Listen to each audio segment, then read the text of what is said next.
How's it going, guys? Cody back again, dropping yet another video. Right, guys, covering mandatory drug testing right now. It's like coming up to Tuesday morning, midnight. Surprise, surprise, I'm a night hawk. Now, like I say, I'm not an expert on prison drug tests. I've just been drug tested in prisons. And obviously I'm going to cover it. You've got different reasons, like I say, reasonable suspicion, drug misuse in the past. You could have put yourself on VDTs. You might think VDTs, what's that? Voluntary drugs test. And obviously mandatory drugs testing, and etc, etc. So here's my form here from when I was pissed. I was tested on the 18th of January 2017. Now, the reason I was tested is because I was in a position of trust. I was a wing cleaner. You're out of your cell a lot and stuff, and you can be pulled at any time for a drug test. Now, a lot of our cleaners were actually on street soccer, right, which is a course out on the football pitch at Forest Bank. I was on the wing with a couple of others, so I can't remember who the screw was. I think it was DC. I'm not going to mention his full name. He's just known as DC. And he said, right, you, straight over to the hub. And then they lock you in like a little cell. It's like a little holding cell. You can't piss on demand, obviously. So like you can get cups of water and like that. And some people used to like try and water up. Obviously, different drugs stay in your system for different amounts of time, depending on what class of drug, the amount of the drug, etc, etc. Now, when we was in the holding cell, we was like, a couple of the lads were bang at it, right? Some of them were on spice, some of them were just doing other drugs, smoking a bit of weed, etc, etc. Now, the lads that were on the weed, he was like, oh, fucking hell, I've not had a chance to water up. Now, watering up used to be a system where prisoners just gulp loads of water, loads of water, loads of water, trying to cleanse the system, trying to get all the intoxicants out. And some people say it worked, other people said it didn't. Like I say, personally, I believe that it used to work. Now, one of the lads that was bad on the spice said, oh, I'm sweet. They can't test for new psychoactive substances. That was a myth.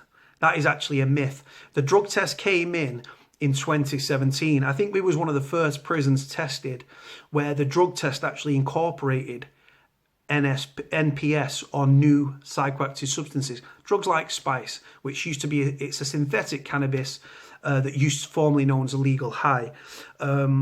So he was like, oh, I'm sweet, I'm sweet, I'm sweet. So he was because he was just on solely spice. So he thought it was home and dry. I'll go into what happened to that later on. So we're in this holding cell, one at a time. Are you ready to piss? Are you ready to piss? Are you ready to piss? Right, yeah, right. One at a time, you go out, you go into this MDT like little test room. It's shaped like an L. You go in, they take out a fresh sample kit and all that stuff. They put like your prison name on it. They give like a unique reference number. Mine was FB Oscar India Lima 5/17. That was my test reference number, which was unique to me. They take the kit out in front of you, you sign it, you stick it down. Obviously, before that happens, you go into the corner. There's like a toilet, a metal Kaze. There's a mirrored sort of ball in this, you know, like the curved mirrored ball in the corner.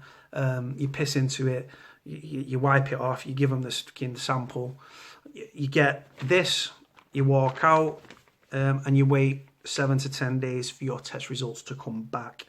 Now, strangely enough, and you might sound this is crazy, but within the paperwork that they give you, they actually give you an express defense. Now, you might think, what's an express defense? An express defense, even easy for me to say, is where they've pretty much given you the defense to the charge if you piss positive.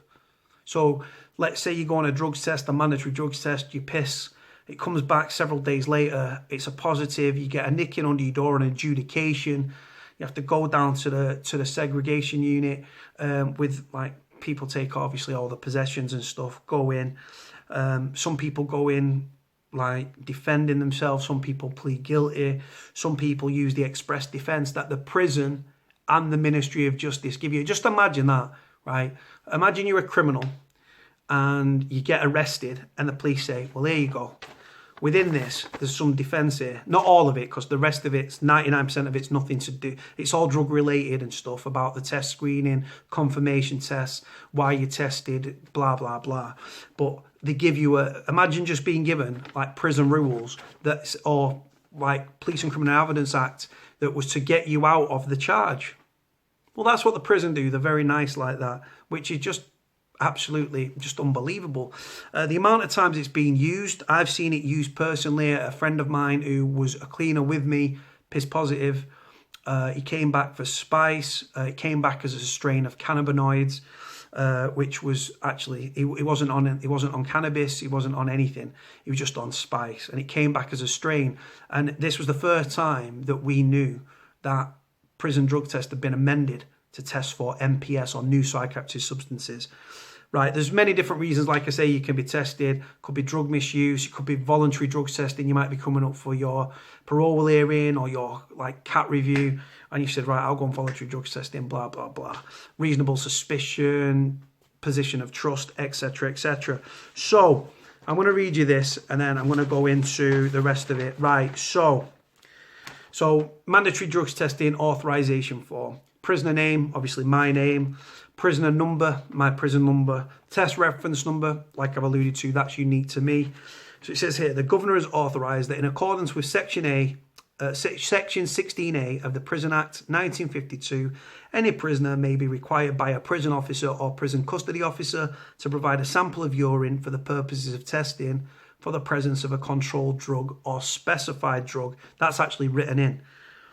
You are now required under the terms of Section 16A to provide a fresh and unaltered sample of urine for the testing for the presence of controlled drugs or specified drugs.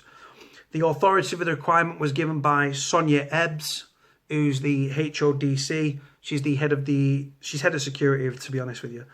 Reason for requirement, and it says only one tick may be selected. Now, random test. You were selected for this test on a strictly random basis. Now, there's a computer, I think it's called LIPS, and it's supposed to randomly generate prison numbers within the prison names and stuff to test. It could be a non-random test. And the reasonable suspicion. You have been selected for this test because staff have reason to believe that you have misused drugs. Risk assessment, that was me. You have been selected for this test because you are considered for a privilege or a job where a high degree of trust is to be given to you. Wing cleaner. Frequent test program, you've been selected for more frequent testing because of your previous history of drug misuse. Then you've got on reception. There isn't actually a box here for VDT or voluntary drugs tests. The procedures used during the collection and testing of the sample have been designed to protect you and to ensure that there are no mistakes in the handling of your sample. At the end of your collection procedure, you will be asked to sign a statement confirming that the urine sealed in the sample bottles for testing is fresh and your own. Your sample will be split at the point of collection into separate containers, which will be sealed in your presence. In the event of you disputing any positive test results, one of these containers will be available for a period of up to 9 months for you to rearrange as soon as possible. If you wish for an independent analysis to be undertaken at your own expense, it says you will be liable to be placed on report if you provide a positive sample, refuse to provide a sample, fail to provide a sample after 4 hours of the order to do so, or after 5 hours if the officer believes that you are experiencing real difficulty in providing a sample, or provide an altered or spoiled sample. And then it says here, consent to medical disclosure. During the past 30 days, I have used medication issued to me by healthcare. I understand that some medication issued by healthcare may affect the result of the test. I give my consent to the medical officer to provide details of the treatment to the prison authorities. In the absence of my medical disclosure, positive results will be presumed to be illicit use of drugs, and then it's signed by me and dated. Right, so that was that, right? So, like I say, my sample went away. It took longer than we expected. Like I say, it was just after Christmas. It was the middle of January. We was like, why is it taking so long? Why is it taking so long? And our red badge, right, was a guy called Souza, right? Crazy Spanish guy. I think he works on security now at Forest Bank. And he said, and he used to come, he said, oh, you got guilty conscience, man? I said, no, brother. I said, clear piss, clear conscience. I said, simple as that. Came back, my test was obviously negative. I don't touch drugs of any kind. I'm actually anti-drugs, right?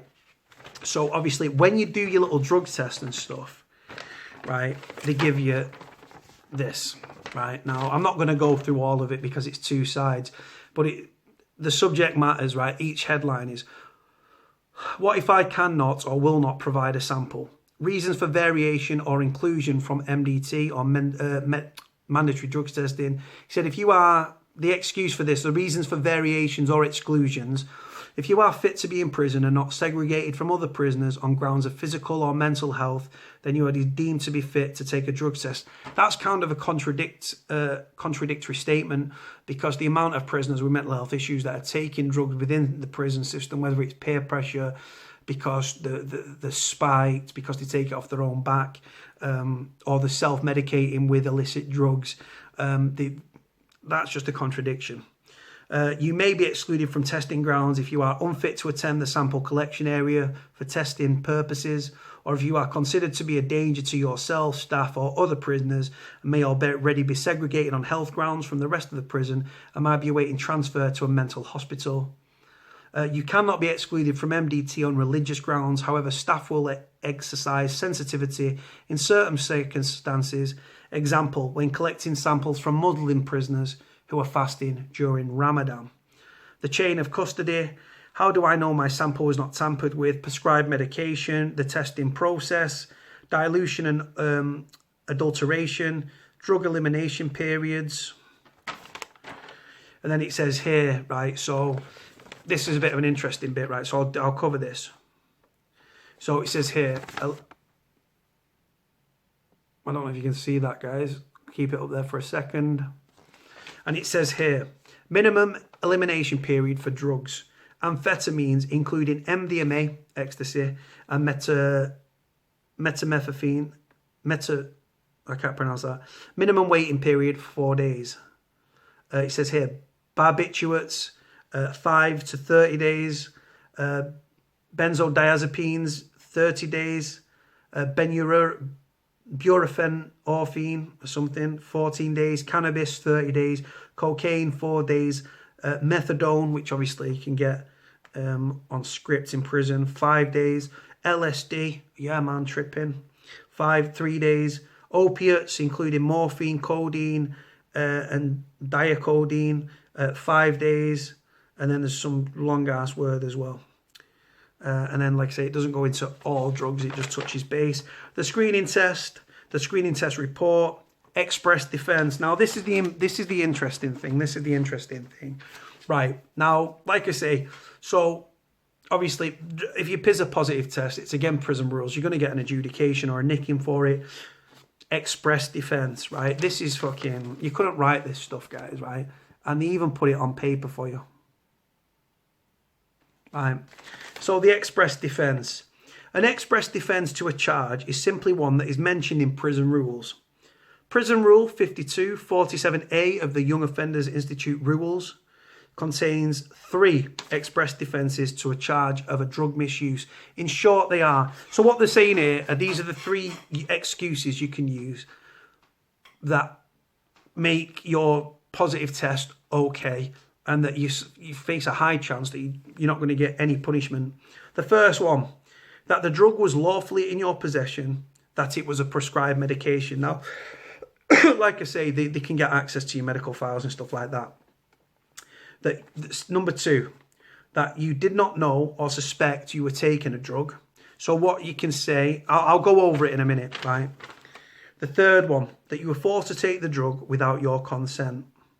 The full wording of this rule is at pages 29 and 29A of the PDM, or the Prison Discipline Manual. Now, you did not know or suspect you were taking a drug. Now, example, so you're in prison. Hopefully that's not the case, but let's say you're in prison. A friend of mine, his defence for pissing positive was simply he didn't have any money coming in. He didn't have a support network. He really needed to smoke. This was when, obviously, before the smoking ban, pre-smoking ban. So he said that I went around collecting dimps off the floor and stuff like that, right? So he said, I'd just collect dimps, put all the stuff, like ripped them all open, put all the stuff into one Rizzler and smoked it. And so what he's trying to say there in layman's terms is, let's say spice, the drug of choice within prison. Unfortunately, it's disgusting, that drug. It's a devil's drug. He's walking around. He's picked up a load of dimps over a day or two, takes them all back to his pad, rips them all open, puts it into a Rizzler, smokes it. One of those or two of those contain spice. That's why he's tested positive for the drug spice. Thirdly, the third one was obviously that you were forced to take the drug without your consent. Now, that could be someone's threatening you, fucking smoke it or I'll fucking do you in. Or simply a case of, like, yeah, mate, I've seen it happen in prison. I don't like it. Other prisoners thought it was funny. I really got my back up. When prisoners think it's funny to walk over to another prisoner, might be vulnerable, might be mentally ill, and they walk over and say, yeah, mate, do you want some of this cigarette? This was pre-smoking ban, like I've said. The guy takes it, tokes it. What's in it? It's spice. Yes.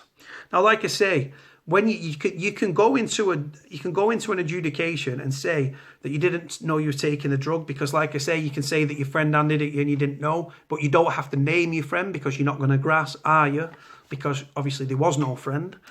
And like I say, if you just, again, someone spiked you or you didn't know, you saw it, someone who dropped it on the floor, I picked it up and I smoked it. I didn't know that I was taking the drug. They give you the express defense right there and then, guys. In other ways, it's a clear-cut way to get away with an adjudication. Now, the prisoner that I was friends with, I think there was out of the cleaners, I think there was 3 that were sacked. There was Esky Boy, there was Danny, and then there was Derek. Derek was a good friend of mine. He was the one that was on the spice. Danny was on the spice, and I can't remember Esky Boy. I think he was just on the weed, but I think he dabbled with a spice as well. Anyway, so they all got sacked and stuff. Like I say, that was the first time that spice came back as a positive on a drugs test. Now, the ironic thing is as well, I'm just going to go into this. Now, in my canteen, right, every week when you order your canteen, your food items, your stationery, etc., toiletries and stuff, right, come this form. Yeah, read it there.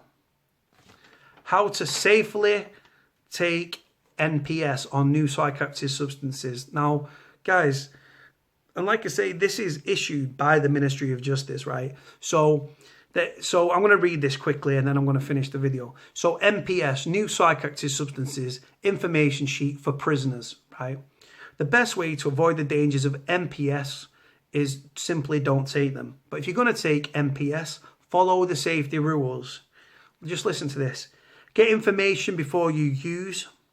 Ask around, but don't believe everything you hear. Number 2, think smart, know the effects, and expect and anticipate what could go wrong. Number 3, using NPS can be more dangerous if you have health problems, blood pressure, heart, asthma, etc. You feel unwell or you are very stressed or unhappy. Start with a really small amount, less than any recommended dose. Wait at least an hour before deciding whether or not to take more. Start low and go slow.